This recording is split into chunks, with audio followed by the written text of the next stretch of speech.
జై శ్రీమన్నారాయణ. నేను మీ icon astrologer Gattupalli Suresh Babu. ఇప్పుడు జీవన శైలిలో మనం ఒకసారి గమనించినట్టయితే కనుక ఒక చిన్న విషయం ఏమిటంటే కనుక ఈరోజు మనం చూస్తూ ఉన్నాం, ఎంతోమంది చాలా వయసు వచ్చినప్పటికీ కూడా పెళ్ళిళ్ళు అవ్వకుండా చాలామంది ఉన్నారు. పోనీ అది ఒక పక్కన పెట్టేస్తే, పెళ్ళిళ్ళు చేసుకోకపోవడానికి గల కారణాలు పేరెంట్స్కి అతి ఆశ కావచ్చు, చేసుకునేటువంటి వారికి కూడా అతి ఆశ కావచ్చు.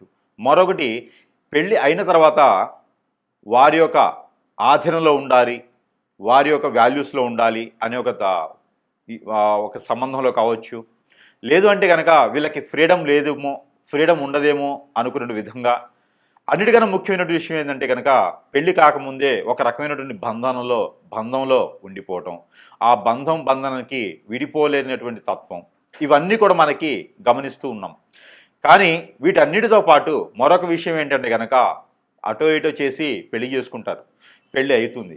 ఈ పెళ్ళి చేసుకోవడానికి కారణాలు పెద్దవారి యొక్క బలవంతం, లేదా పిల్లలు ఇష్టపడి లవ్ మ్యారేజెస్, లేకపోతే ఒక అభిప్రాయాలు ఇంకోరికి నచ్చి చేసుకునేటువంటి విధానం, ఇవి పెళ్లి చేసుకోవడం. ఇకపోతే పెళ్ళి అవుతుంది, అటు ఇటుగానో విడిపోతారు. బంధాలు ఎన్నో ఉన్నా విడిపోతూ ఉంటారు. లవ్ చేసుకుంటారు ఎన్నో సంవత్సరాలుగా, పెళ్లి చేసుకుంటారు, విడిపోతారు. లవ్ చేసుకుంటారు, పెళ్లి చేసుకోకపోయినా విడిపోతూ ఉంటారు. ఇలాగా చాలామంది ఒక్కొక్కరు వాడికి బానిసైపోతూ ఉంటారు. ఈ విడిపోయినటువంటి తత్వంలో చాలా రకాల కారణాలు ఉంటాయి. కులము, మతము, ఆస్తులు, అంతస్తులు, మనస్సు, వేరేక పరిచయాలు, అభిప్రాయాలు, భేదాలు, ఆదాయం, డబ్బులు, పేరెంట్స్ విషయాలు, వాల్యూస్, ఇవన్నీ కూడా మనం చాలా రకాలుగా తీసుకోవచ్చు. దీంట్లో ముఖ్యంగా అటు ఇటు చేసి పెళ్లికి ముందున్నటువంటి బంధాలన్నీ కూడా విడదీసుకోను కొంతమంది పెళ్లి వరకే వస్తారు. ఎందుకు ఇలా చెప్తున్నాను అనుకుంటారా? ముందు ముఖ్యంగా మనకు తెలియాలి కదా, అసలు ఏం నడుస్తుంది సమాజంలో, మనం ఎక్కడున్నాం, అసలు మనం ఎక్కడున్నాం, ఏం చేస్తున్నాం, వాల్యూస్ ఏంటి, సనాతన ధర్మం ఏంటి, అసలు ఈరోజు నడుస్తున్నటువంటి బంధాలేంటి, బంధవ్యాలేంటి, వాల్యూస్ ఏంటి, అసలు మనం ఎక్కడున్నాము అనేది ఒకసారి మనం చూడాలి. భారతదేశానికి ఒక చరిత్ర ఉంది. ఆ చరిత్రలో కుటుంబ వ్యవహారాలకి, ఆచారాలకి, ఒక రకమైనటువంటి వ్యవస్థకి వాల్యూస్ ఉన్నాయి. అటు 7 తరాలు, ఇటు 3 తరాలు అంటారు. అవన్నీ కూడా ఎక్కడికి వెళ్తున్నాం మనం? అవన్నీ ఏమవుతుంది? ఒకప్పుడు మనకి పెళ్ళిళ్ళు స్వర్గలోకంలో నిర్ణయిస్తారు అంటారు. మరి అలాంటి పెళ్ళిళ్ళు మరి ఈరోజు ఏమవుతున్నాయి? పెళ్ళికి ఎంత విలువ ఉంటుంది? సరిపోని పెళ్ళి అటు ఇటు కలిసి ఈరోజు ఉన్నటువంటి జనావళి సమస్యలకి ఒక 30% పెళ్ళి చేసుకుంటూ ఉన్నారు నెమ్మదిగా. ఈ పెళ్లి చేసుకున్న వారు ఎంతవరకు నిలబడుతున్నాయి సంబంధాలు? పెళ్ళి అయ్యి పిల్లలు పుట్టిన తర్వాత విడిపోయేవారు కొంతమంది, పెళ్ళి అయ్యి కూడా ఎమ్మటే విడిపోయేవారు కొంతమంది. వెలిగేషన్స్, పొరుగు, ప్రఖ్యాత, హోదా, డబ్బు అన్నీ పోవటం, ఎన్నో రకాల సమస్యలు ఈరోజు మనం ఎదుర్కొంటున్నాము. ఒక బంధం అనేది ఏర్పడిన తర్వాత దేవుడు నిర్ణయించినటువంటి బంధానికి భార్యాభర్తల బంధం, అలాంటి భార్యాభర్తల బంధాన్ని ఈరోజు మనము హేళన చేయటం, ఈరోజు మనము ఆ భార్యాభర్తల బంధాన్ని ఎక్కడికో తీసుకెళ్ళటం లాంటివి జరుగుతూ ఉన్నాయి. అలాంటి భార్యాభర్తల బంధం విలువ లేకుండా, మరీ గుప్తంగా లేకుండా, విచ్చలవిడితనంతో వ్యవహార పూరితమైనటువంటి విషయాలన్నీ వెలుగు తీస్తూ విడాకులు తీసుకోవడం, విడిపోవడం ఈ రోజుల్లో చాలా పెద్ద ప్రాషన్ అయిపోయింది. భర్త ఏదైనా ఒక మాట అంటే ముందు భార్య తరపునటువంటి పేరెంట్స్ ఒప్పుకోవట్లేదు. మా అమ్మాయికి ఏం తక్కువ, నీకుతో పాటు సంపాదిస్తుంది, ఆమెను ఎందుకనాలి, ఆవిడకో ఫ్రీడమ్ కావాలి. భార్య ఏమనంటే భర్త తరపున ఉన్నటువంటి తల్లిదండ్రులు ఒప్పుకోవట్లేదు. నా కొడుకు ఏం తక్కువ అండి, అమ్మాయితో కూడా సంపాదిస్తున్నాడు, పిల్లల్ని చూసుకునే అవసరం లేదు, మళ్ళీ కోటీసులు ఇచ్చే సంబంధం వస్తుంది. ఇలాంటి వ్యవహారాలతో తల్లిదండ్రులు కూడా ఆలోచించకుండా వారికి చెప్పకుండా ఉన్నటువంటి పరిస్థితి ఏర్పడతా ఉన్నాయి. ఇలాంటి విలువ లేనటువంటి సంబంధాల మధ్యన మరి ఈరోజు ఉన్నటువంటి జీవనశైలి ఎలా ఉంది అంటే కనుక అసలు భార్యాభర్తల బంధం ఎందుకు విడిపోతున్నారు? ఈ రోజుల్లో ప్రత్యేకంగా ఎందుకు విడిపోవాల్సి వస్తుంది? అసలు కారణాలు ఏంటి? అసలు ప్రభుత్వాలు ఏం చేస్తున్నాయి? మన రాజ్యాంగం ఏం చెప్తుంది? అసలు ఈ జీవోలన్నీ ఏంటి? ఎందుకు తీసుకొస్తున్నారు? ఎవరి కోసం ఈ ఫ్రీడమ్స్? ఒకప్పుడు భార్యాభర్తల బంధం బాగలేదా అండి? మన వ్యవహార పూరితలు బాగాలేవా అండి? వారి జీవితకాలం బతకలేదా అండి? మరి ఈ రోజులు ఎందుకు ఎందుకు ఇలా జరుగుతుంది? అసలు ఏం జరుగుతుంది? ఎందుకు విడిపోతారు? జాతకంలో ఏమైనా తప్పులుంటే విడిపోతుంటారా? అలానే వీరి యొక్క నక్షత్ర ప్రకారంగా కంపాటబిలిటీ లేకపోతే విడిపోతూ ఉంటారా? వీరికి కంపాటబిలిటీ సెట్ అవ్వకపోతే విడిపోతారా? లేదా వేరే సంబంధాలు ఏమైనా ఉంటే విడిపోతారా? అసలు ఏ గ్రహము ఏ స్థానంలో ఉంటే ఇలాంటివి జరుగుతూ ఉంటాయి? ఒక్కసారి మనం ఆస్ట్రాలజీ పరంగా కొంత క్లుప్తంగా విషయాన్ని తెలుసుకునే ప్రయత్నం అయితే మనం చేద్దాము. దాంట్లో ముఖ్యంగా ఈ యొక్క ద్వాదశ రాశుల వారు పెళ్లి చేసుకున్న తర్వాత ఎందుకు విడిపోతారు? అసలు విడిపోయేటువంటి సందర్భం ఏమొస్తుంది? ఏ గ్రహం ఏ స్థానంలో ఉంటేనో, ఏ దశాంత దశలు నడిస్తేనో, కంఫర్టబుల్ లేకపోతేనో, లవ్ మ్యారేజ్ వలన, పెద్దల విషయాల వలన అసలు ఎందుకు విడిపోయేటువంటి తత్వం ఎందుకు వస్తుందనే దాని గురించి ఒక్కొక్కసారి రాశి ప్రకారంగా మనం గమనించినట్టయితే కనుక మనకి మరి ద్వాదశ రాశుల్లో ఒకటి మిథున రాశి. ఈ మిథున రాశి వారికి వీరు చలాకి తత్వం, సెన్సిటివ్, ఆలోచించే గుణం, ఎదుటి వాళ్ళని అర్థం చేసుకునే గుణము, ఎవరితో ఎలా మాట్లాడాలో ఇలాంటివన్నీ ఉంటాయి. ఇది వారి పర్సనల్ లైఫ్. మరి అలాంటి వాళ్ళు ఎదుటి వాళ్ళని అట్రాక్ట్ చేస్తూ ఉంటారు. సెన్సిటివ్ తత్వం వారిని ఏమైనా అన్నారంటే ఓర్చుకోలేరు. చాలా ప్రాణం కన్నా ఎక్కువగా ప్రేమిస్తూ ఉంటారు. వారి గుణగణాలు అలవాటై నేర్చుకుంటే కనుక వాళ్ళకి అలవాటైతే మాత్రం ప్రాణం పోయినా వదలరు. అలాంటి వాళ్ళకు కూడా విడాకులు అవటం, లవ్ అఫైర్స్, వేరే అక్రమ సంబంధాలంటే ఖచ్చితంగా చెప్పవచ్చండి. మిథున రాశి వారికి సంబంధం లేకుండా జరుగుతాయి కొన్ని విషయాల్లోనూ. అవి దేవుని యొక్క ఆధీనం అంటారు. అలానే చంద్రదశ, గురుదశ, శుక్రదశ నడిచేటప్పుడు, అంతర్దశలు నడిచేటప్పుడు 2, 9, 6 స్థానాల్లో కుజుడు, రవి ఉన్నప్పుడు, లేదా శుక్రుడు కూడా 2, 9 స్థానాల్లో రవితో పాటు కలిసి ఉన్నప్పుడు గోచర ప్రకారంగా ఇలాంటి విడాకులు అనేది జరుగుతూ ఉంటాయి. కుజుడు 4, 6 స్థానాలు ఉన్నా కూడా ఎక్కువగా విడిపోవడం లాంటివి జరుగుతాయి. మొదటి సంబంధం కాకుండా రెండో సంబంధం, లేదా పెళ్లికి ముందే అఫైర్స్ ఇలాంటివి జరుగుతూ ఉంటాయి ఒక్కొక్కళ్ళ దాంట్లో, స్త్రీ పురుషులు ఇరువురికి కూడా. అలానే శుక్రుడు నీచలో ఉన్నప్పుడు గోచార ప్రకారంగా ఇలాంటివి జరుగుతూ ఉంటాయి. అలాగా జరిగినప్పుడు పరిహారాలు ఉంటాయి. ఆ పరిహారాలు చేసుకుంటే పెళ్లికి ముందు చేసుకుంటే సరిపోతుంది. అరటి చెట్టుకి పెళ్లి చేయటం, రావి చెట్టు దగ్గర దీపాలు చేయటం, ఇలా చాలా రకాల పరిహారాలు ఉంటాయి. అక్కడ ప్రాంతాచారాన్ని బట్టి పరిహారాలు ఉంటాయి. దాంతోపాటు ముఖ్యంగా భార్యాభర్తలు విడిపోవడానికి వీరు చూడటానికి చాలా అందంగాను, చాకచక్యంగాను ఉంటారు. కాబట్టి మిథున రాశి వారు వీరికి ఎవరో తెలియకుండా కన్నేస్తారు వీరి మీద కన్నేసి లాగేసి వారి వైపు రప్పించుకుంటారు. అప్పుడు ఇక్కడ ఉండేటువంటి భార్యాభర్తలు విడిపోయేదానికి ఎక్కువ అవకాశాలు కనబడుతూ ఉన్నాయి. దీంతోపాటు ఇబ్బంది పడేటువంటి మిథున రాశి వారికి మరొకటి ఏంటంటే, ఇది ఇలా ఉంటే కొంతమంది భర్త అఫైర్ పెట్టుకోవడం, భార్య అఫైర్ పెట్టుకోవడం లాంటి వాటితో విడిపోయేలు ఉన్నారు. వీరి జీవితంలో బాంధవ్యాలు ఎన్నో ఉంటాయి. వీరు బాధ్యత తీసుకుంటే ఎక్కడి దాకానే వెళ్తారు. కాబట్టి ఇన్ని రకాల సమస్యల నుంచి బయటపడటానికి, దాంతోపాటు మన మీద హిప్నటిజం, బ్లాక్ మ్యాజిక్ జరగవచ్చు. ఇలాంటి కారణాలు ఎన్నో ఉంటాయి భార్యాభర్తలు విడిపోవడానికి. ఆ విడిపోయేదానికి కొన్ని రకాల పరిష్కార మార్గాలు ఏంటంటే, విడిపోయినటువంటి భర్త తిరిగి రావాలి అంటే, ఇలాగా భార్యాభర్తలు విడిపోయేదానికి ఎన్నో కారణాలు ఉంటాయి. కొంతమేర కలవాలి, నా భర్తే నాకు కావాలి, నా భార్య నాకు కావాలి, అఫైర్స్ పెట్టుకుని వెళ్ళిపోయినారు, వాళ్ళ మీద ఎవరో హిప్నటైజింగ్, బ్లాక్ మ్యాజిక్ చేసేసారు, వశీకరణ జరిగిపోయింది. ఇది తెలియకుండా చాలా జరుగుతున్నాయి ఈ మధ్యన. సంఘ విద్రోహ శక్తులు ఏర్పడి భార్యాభర్తలు విడదీయడానికి ఎన్నో రకాల మార్గాలు ఉన్నాయి ఈ రోజున. అలాంటి రోజులు కూడా బంధానికి విలువ ఇచ్చి నాకు భార్య కావాలి, నా భర్త నాకు కావాలనుకున్న వారు ఎవరైనా ఉన్నారు అంటే కనుక వారికి కొన్ని రకాల వస్తువులు మన దగ్గర మంత్రోచ్చారణ చేసి ఉంటాయి. మనము ఇది సోప్ అండి, సబ్బు, ఒంటి సబ్బు అనమాట, ఇది బాడీ సోప్. ఈ సోపులతో కూడా మన భర్తని మనం తెచ్చుకోవచ్చు, మన భార్యని మనం తెచ్చుకోవచ్చు.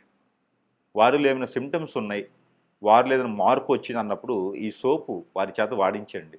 తెలియకుండా వాష్రూమ్లో పెట్టేస్తే వారే వాడేస్తారు, అందరూ వాడుకోవచ్చు. ఇది ఈ సోపును వాడించడం వల్ల, ఇది షాంపూ, ఇవన్నీ కూడా మంత్రోచ్చారణ చేసి ఉంటాయి. ఇది షాంపూ. ఇంకా మన దగ్గర హెయిర్ ఆయిల్ ఉన్నది, రోజ్ వాటర్ ఉంది, ఎన్నో రకాలైనటువంటి వాటిల్లో మంత్రోచ్చారణ చేసి ఉంటాయి. ఇవి వాడుకోవడం వలన, వాడించడం వలన ఇంటిల్లిపాది వాడుకోవచ్చు. ప్రేమ, అనురాగం, ఆప్యాయత అన్ని రకాలుగా మనకెళ్ళి వస్తూ, వేరే ఎవరైనా చేయి వేసినప్పుడు కానీ, వేరే ఎవరైనా ట్రై చేసినప్పుడు కానీ అయితే చెప్పుచ్చి కొడతా అనే విధంగా ఉంటారు. కాబట్టి ఇంట్లో బాంధవ్యాలు కాపాడుకోవాలంటే ఇప్పుడున్నటువంటి జనరేషన్ తగ్గట్టు మనం ఉండాలి. దాంతోపాటు ఇరువురు కూడా అర్థం చేసుకోవాలి ఒకరినొకరు. అన్ని రకాలు ఉండటం పాటు ఇవి కూడా వాడినట్టయితే ఇంకా మన దగ్గర చాలా రకాల వస్తువులు ఉన్నాయి. మనకు సంబంధించినటువంటి ఏదైతే కావాలో అవి మనం సరసమైనటువంటి ధరల్లోనే మీ చెంతకే చేర్చేటువంటి సదవకాశాలు కూడా మన దగ్గర ఉన్నాయి, సదుపాయం కూడా ఉంది. కాబట్టి ఎవరికైనా కావాలంటే సంప్రదించవచ్చు. లేదు ఇంకేదైనా పరిష్కార మార్గం కావాలంటే కూడా చూడొచ్చు. చిన్న చిన్న సమస్యలు అయితే కనుక ఈ పరిహారం చేసుకొని అదృష్టవంతులు అవ్వచ్చు. ఇలానే కనుక విడిపోయినట్లయితే కనుక మీకు ఒక చిన్న పరిహారం కూడా చెప్తాను. ఆ పరిహారం చేయండి. కొంతమేర ఇదంతా కూడా గుడ్డిలో మెల్ల అనుకోవచ్చు. అంటే పూర్తిగా కళ్ళు లేని వాళ్ళకి కొంచెం మసలబారిన కళ్ళు ఉండి కళ్ళజోడు పెట్టుకుంటే ఎలా ఉంటుందో అలాగ పరిహారాలు. ఇంకా పూర్తి దోషాలు పోవాలంటే మాత్రం ఖచ్చితంగా గురువుని కలవాల్సిందే.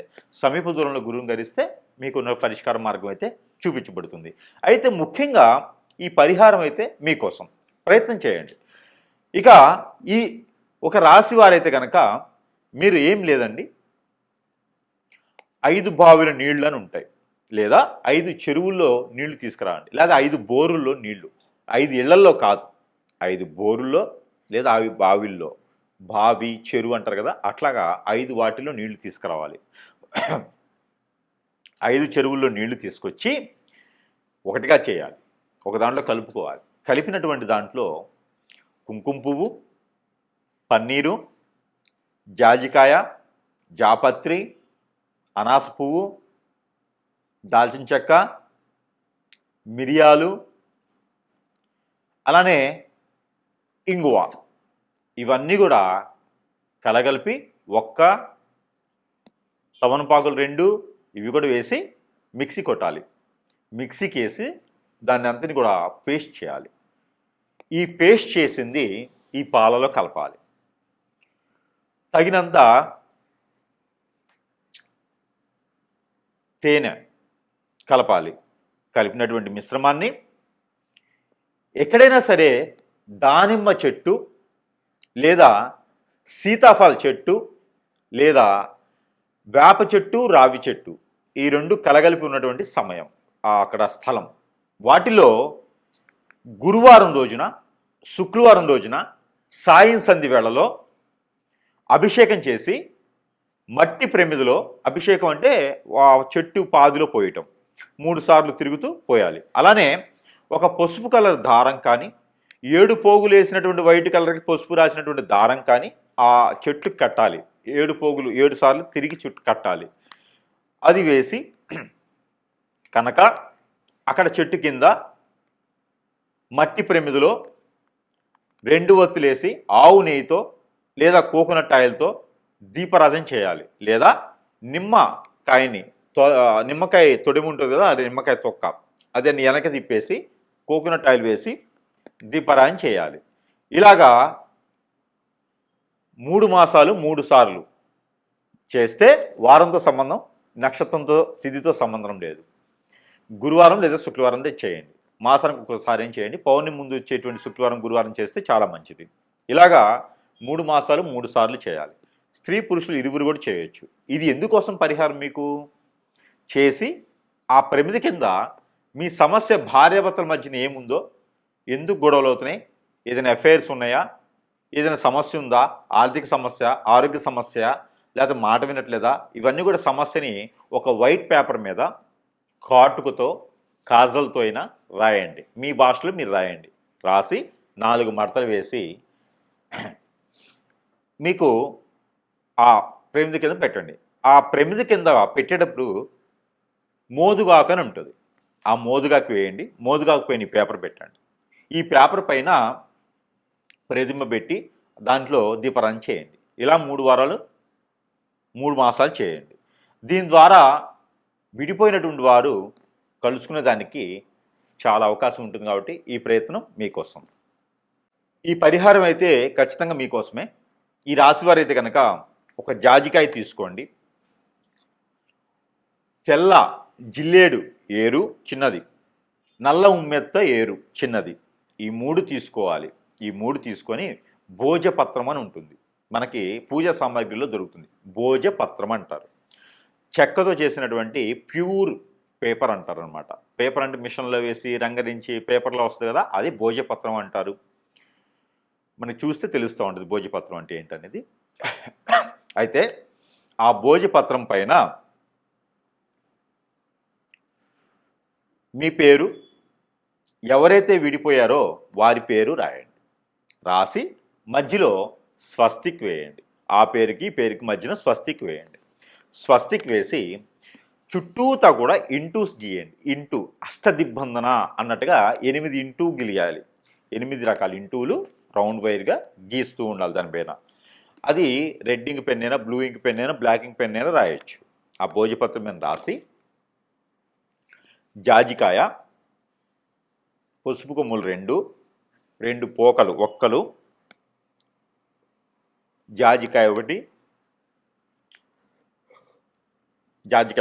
దానితో పాటు మీరు ఒక ఎల్లో కలర్ వస్త్రం తీసుకొని దాంట్లో ఒక 3 దోసెట్లు బియ్యం, ఇలా 3 గుప్పెట్లు బియ్యం, దాంట్లో పసుపు, కుంకుమ, గంధం, ముగ్గు, ₹1 కాయిన్,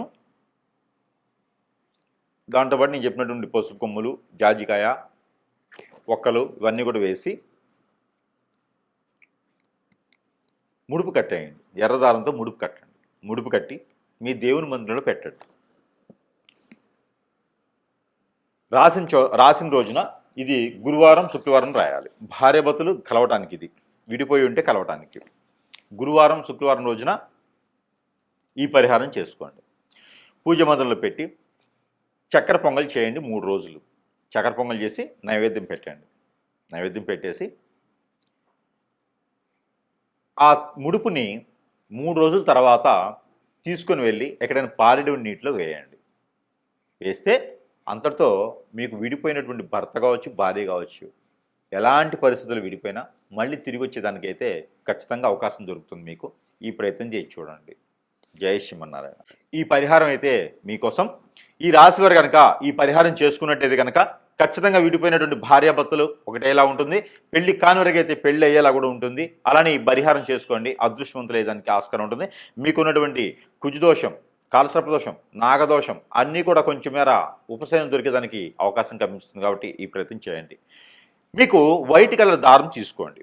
తీసుకొని మీరు ఎంతైతే హైట్ ఉంటారో అంత హైట్, బొటనవేలు దగ్గర నుంచి తల వరకు, బొటనవేలు దగ్గర నుంచి తల వరకు, బొటనవేలు దగ్గర నుంచి తల వరకు, బొటనవేలు దగ్గర నుంచి తల వరకు మీరు 7 టైమ్స్ లేదా 11 టైమ్స్ పోగులు వేయండి. పోగులు వేయండి. జంజం పోగులు వేస్తాం కదా అట్లాగా. ఈ పోగులు వేసినటువంటి దారాన్ని తీసుకొని దానికి పసుపు రాయండి. అన్నీ కలిపేసి ఈ 11 దానికి పసుపు రాయండి. ఈ పసుపు రాసినటువంటి దారానికి 2 పేటలు వేయండి. ఇట్లా చేస్తే 2 పేటలు అవుతాయి. ఈ 2 పేటలు వేయండి. 2 పేటలు వేసినటువంటి దారానికి రాగిలో కానీ, పంచలోకాలు కానీ, సిల్వర్లో కానీ 2 పాములు, జంట పాములు ఉంటాయి కదా ఇలాగా పరిగిప్పి, ఈ జంట పాములు ఉన్నటువంటి ప్రతిమ అంటే రూపు ఒకటి తీసుకోండి. ఈ రూపు తీసుకొని ఈ కొలిసినటువంటి దారాన్ని దానికి కట్టేసేయండి. దానికి అడ్డంగా కట్టేసేయాలి. బంధన అన్నట్టుగా, బంధన అంటే ఇలా కట్టాం, అడ్డంగా కడతాం బంధన. ఈ బంధన అనేది దానికి కట్టేసేయండి. ఈ కట్టినటువంటి దాన్ని మీ తల దగ్గర పెట్టుకొని ఒక 3 రోజులు నిద్ర చేయండి. అలాంటి సమయంలో కలవద్దు, అలాంటి సమయంలో విడిగా పడుకోవాలి. నేల పడక చేయాలి. చాప మీద పడుకుంటే మంచిది, మంచం మీద పడుకోవద్దు. ఈ 3 రోజులు కూడా మీ పక్కలో పెట్టుకొని పడుకోండి. తెల్లవారు లేచిన తర్వాత తల దగ్గర నుంచి కాలు వరకు, 7 టైమ్స్ తీసుకోండి. 3 రోజుల తర్వాత ఇది ఆదివారం రోజు, మంగళవారం రోజు మొదలుపెట్టండి. ఈ 3 రోజులు సాయం సంధ్య వేళ మొదలుపెట్టండి. ఈ 3 రోజులు నాన్ వెజ్ భుజించకండి. వెజ్లో కూడా ఆలు, గోంగూర, వంకాయ, పొట్లకాయ తినకండి. ఆలు, గోంగూర, వంకాయ, పొట్లకాయ ఇవి తినకండి. నాన్ వెజ్లో ఫిష్ కానీ, మటన్, చికెన్ ఏం తినొద్దు. మామూలు శాకాహారిగా ఉండండి. పాలు కూడా తాకండి. ఎగ్స్ కూడా తినకండి. ఈ 3 రోజులు దీప నైవేద్యాలు పెట్టండి స్వామివారి దగ్గర. ఏ ఆలయానికి వెళ్ళే అవసరం లేదు, మామూలుగా అయితే వెళ్ళండి. ఇక ఈ ప్రతిమ తీసుకెళ్ళి ఎక్కడైనా మీకు పారెడు నీరు ఉంటే అక్కడ ఒక కొబ్బరికాయ తీసుకొని వెళ్ళండి. ఆ కొబ్బరికాయ కొట్టేసి అక్కడే మీకు చెరువు దగ్గరగా కొబ్బరికాయ కొట్టేసి ఆ నీళ్లు తీసేసి ఆ 2 చిప్పల మధ్యలో ఈ పడగ ఏదైతే ఉందో రాగిది కానీ, పంచలోకాలు కానీ, సిల్వర్ కానీ తీసుకున్నటువంటి పడగ కట్టినటువంటి బంధనం కట్టేసి మీ దగ్గర పెట్టుకుని పడుకుంటారు కదా, ఆ పడగ తీసుకొని కట్టేసేయండి. కట్టేస్తారు కదా, ఆ కొబ్బరి చిప్ప లోపల పెట్టేసేయండి. పెట్టేసి దానికి నల్లని దారం లేదా ఎర్రని దారం కట్టేసి దాన్ని మళ్ళీ ఫిల్ చేసేసేయండి. 2 అతికిచ్చేసి దాని లోపల ఈ నాగపడిగలది పెట్టేసి కట్టేసేయండి. ఆ కట్టినటువంటి కొబ్బరికాయ పారేడు నీటిలో కానీ నిలువున్నట్టు కుంటలు వాటి ఉంటాయి కదా, వాటిలో కానీ వేసేసేయండి. వేయటం ద్వారా మీకున్నటువంటి దిష్టి దోషాలే కాదు, కాలసర్పదోషం, నాగదోషమే కాదు, భార్యాభర్తలు విడిపోవడానికి ఎలాంటి సకల దోషాలు ఉన్నా కూడా ఇలా చిటికలో పరశాపంచలు అవుతాయి. ఈ ప్రయత్నం చేస్తే మీ భర్త మీ దగ్గరికి వస్తారు, మీ భార్య మీ దగ్గరికి వస్తుంది. ఈ రెమెడీకి మాత్రం గురువుగారికి ఎంత ఇచ్చినా తక్కువే. కాబట్టి ఈ పరిహారం చేసుకొని మళ్ళీ విడిపోయినటువంటి భార్యాభర్తలు కలుసుకోవాలనిగా మనస్ఫూర్తిగా కోరుకుంటూ ఉన్నాను. చిన్న జీవితం బొగ్గుపాలు చేసుకోకండి. భార్యాభర్తలు ఎల్లకాలం కలుసుకునేలాగా ప్రయత్నం చేయండి. ఈ పరిహారం చేసుకొని అదృష్టవంతులు అవ్వండి. జై శ్రీమన్నారాయణ. ఈ పరిహారం ఈ రాశివారు చేసుకున్నట్టయితే కనుక ఖచ్చితంగా మీకు విడిపోయినటువంటి భార్య మళ్ళీ రావాలని మనస్ఫూర్తిగా ఉందా, ఈ పరిహారం చేయండి. విడిపోయినటువంటి భర్త అతనే కావాలని మీకు అనిపిస్తే కనుక ఖచ్చితంగా ఈ పరిహారం చేయండి, వచ్చేస్తాడు. ఏమిటంటే ఒక రాగి పాత్ర తీసుకోండి, చెమ్ము, గ్లాసు, పాత్ర ఏదైనా తీసుకోండి. తీసుకొని దానిపైన మూత ఉంటుంది కదా, ఆ మూత కింద పెట్టండి. సింహద్వారానికి లోపల నుంచి బయటికి వస్తూ ఉంటే రైట్ సైడ్లో ఉండాలి. బయట నుంచి లోపలికి వెళ్తుంటే లెఫ్ట్ సైడ్లో ఉండాలి. గడప పక్కన ముందు, అంటే లోపల మనం బయటికి వెళ్ళే దారిలో గడప పక్కన లోపల నుంచి బయటకు వస్తుంటే రైట్ సైడ్. కింద ప్లేట్ పెట్టి దానిపైన భోజపత్రం లేదా మోదుగాకు అంటారు కదా, మోదుగాకు వేయండి. మోదుగాకు పైన మూత పెట్టేసేయండి. చిన్న ఇట్లా పెట్టేసేయండి మూత ఎలికల. దాంట్లో పాత్ర, గ్లాసు, చెమ్ము ఏదో ఒకటి పెట్టేసి దాని లోపల నీళ్లు వేయండి. నీళ్లు వేసి దాంట్లో మందార పువ్వు ఒకటి, రోజ్ పువ్వు ఒకటి వేయండి. ప్రతిరోజు నీళ్లు మార్చండి, పువ్వులు మార్చండి. దాంట్లో ఒక జాజికాయ వేయండి. మిరియాలు ఒక 4 వేయండి. తెల్ల ఆవాలు ఒక 4 వేయండి. మెంతులు ఒక 4 వేయండి. ఇవి వేసిన నీళ్ళు అక్కడ పెట్టేయండి. ప్రతిరోజు కూడా ఉదయించే సూర్యునికి నీళ్లు ఆర్జన ఇవ్వండి. ఇది వేరు, ఇది వేరు, 2 చేయండి. ఈ 2 చేస్తూ నాగపడిగలు కానీ, మానసదేవి అమ్మవారు కానీ, సుబ్రహ్మణ్య స్వామివారు కానీ, పుట్ట దగ్గర కానీ, కుమారస్వామి, అయ్యప్పవారి స్వామి, ఇక్కడ ఈ ఆలయాల్లో మాత్రమే మీరు చలివిడి అంటే అందరికీ తెలుసా, తెలియకపోతే బియ్యం పిండి, బెల్లం కలిపినటువంటి బియ్యం పిండిలో సజ్జలు ముందు రోజు నానబెట్టి, ఒక 2 గుప్పెళ్ళు సజ్జలు నానబెట్టి అవి ఒక వస్త్రంలో, కాటన్ వస్త్రంలో కడితే చిన్న చిన్న మొలకలు వస్తాయి. తెల్లవారిన తర్వాత ఓ 4 గంటలు నానిన తర్వాత కడితే మొలకలు వస్తాయి. ఆ మొలకలు వచ్చినటువంటి సజ్జల్ని ఈ చలివిడిలో కలపండి. బియ్యం పిండి, బెల్లం కలిపినటువంటి పిండిలో కలిపేసి అక్కడ స్వామివారికి నైవేద్యం పెట్టండి. ఏ సమస్య అయితే భార్యాభర్తల మధ్య ఉందో ఆ సమస్య విడిపోవాలని. ఇవన్నీ కూడా మీరు ఒక 21 రోజు చేయండి. ఖచ్చితంగా విడిపోయినటువంటి భార్యాభర్తలు ఖచ్చితంగా కలుసుకుంటారు. ఇలా చిటికలో అయిపోతుంది. కోర్టు వరకు వెళ్ళినటువంటి సమస్యలు కూడా పటాపంచలైపోతాయి. ఈ ప్రయత్నం చేసి చూడండి. జై శ్రీమన్నారాయణ.